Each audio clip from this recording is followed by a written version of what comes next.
Hey there, Saints fans. Thank you all so much for clicking on today's video, a breakdown of the roster cuts made by New Orleans. Before we get to those, though, if you haven't already, help us out. Hit that big red button and subscribe. We're almost to 600, but I want to get to 1,000 in the not too distant future. So if you guys want more videos, all you have to do, hit the big red button right now.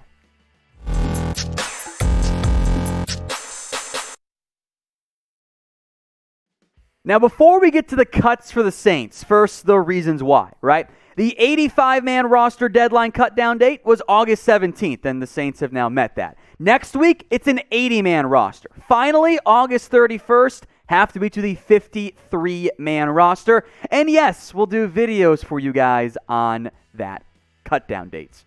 All right, so the cuts themselves, right? The big one was Prince Amukamara, the recent free agent pickup by the Saints, who I think many thought was going to end up making the 53-man roster, but not the case. He is done. He is no longer a Saints player, and frankly, I wonder if this is the end of the line for Amukamara in the NFL. He did not play last year. He had some issues in 2019, and frankly, just did not look like the most athletic guy. Looked like he had very much lost a step. So with the release of Amukamara, with the cornerback position overall, this is a bit of a question mark. Now, I think Brian Poole will play some nickel. Chauncey Gardner-Johnson will maybe rotate around a little bit, but unless Paulson Debo is immediately ready to go, ready to be one of the top number 2 corners for a rookie, at least with that expectation, a little bit thin there. P.J. Williams, Ken Crawley, no, probably not. So from that perspective, with the release of Amukamara, I suspect the Saints will be monitoring the trade market and other cuts as they come around the NFL. Another relatively notable name here, Noah Spence, was also waived by the Saints. Now, he was a defensive end by trade.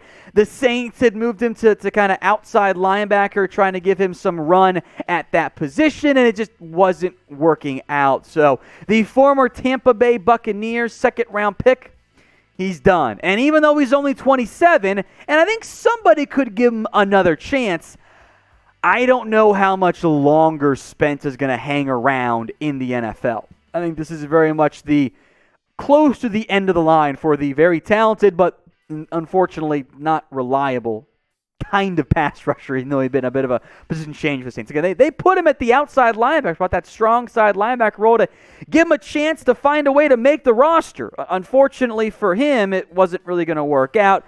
Hadn't been playing that much anyway, so Quan Alexander, Pete Warner, Demario Davis, Zach Bond, those are still going to be your core linebackers for the Saints entering the 2021 season.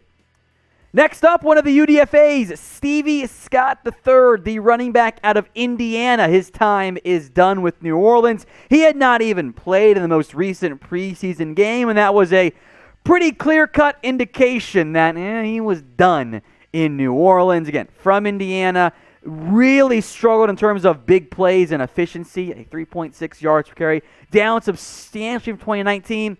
Just didn't have the juice needed to make it in the NFL. Frankly, the addition of Devonta Freeman a couple of days ago, or weeks ago, whatever it was a pretty good sign that, they don't really like Stevie Scott that much. We'll see who ends up being RB3 for the Saints behind Kamara and Latavius Murray. May or may not end up being Freeman, but it's not going to be Stevie Scott. Finally, a very quick signing and then waived with an injury designation. That is kicker Brett Maher. The Saints are dealing with an injury to Will Lutz, so they bring in Brett Maher, the former Cowboys kicker, to be the backup, the short-term guy. And, well, now he's gone, so the Saints do not have another kicker right now on their roster. Clearly feel good, though, about Will Lutz, because otherwise I think they would have signed somebody even beyond just Maher right now. He had great leg for the Cowboys. Really inconsistent, just simply not that good. So away with the injury designation. If he clears waivers, he will revert to IR. There might be an injury settlement, though, between Maher and the Saints. Finally, offensive tackle Kyle Murphy. Now, he was basically put right to IR, so his season is over. What that means is when you're placed on IR before the 53-man roster cutdown day, it means that you are unable to play at all this year. So the Saints will keep Murphy's rights, but he's done this season. He will not play at all in 2021. Young player out of Stanford. Choosing to put him directly to IR means the Saints still like him. They think that there is the potential for him to become something down there, even just maybe a backup tackle in the NFL. So Murphy's season is over, but frankly, he had a tough path to even making the 53-man roster. So to some extent, you might even consider this an IR stash type of move because Armstead, Ramczyk, James Hurst, heck, even Landon Young were probably over Kyle Murphy as it relates to the roster battle. So his season's over. We'll see if he ends up sticking around through next year in that preseason. So which cut surprised you guys the most? I think I'm going to go with Prince Amukamara. I know he was bad in the preseason, but he's a veteran. I don't think give him more than just the 1 week there. Maybe he latches on somewhere else, but that seems a bit unlikely. Get your votes in for me, though. Which roster cut surprised you guys the most?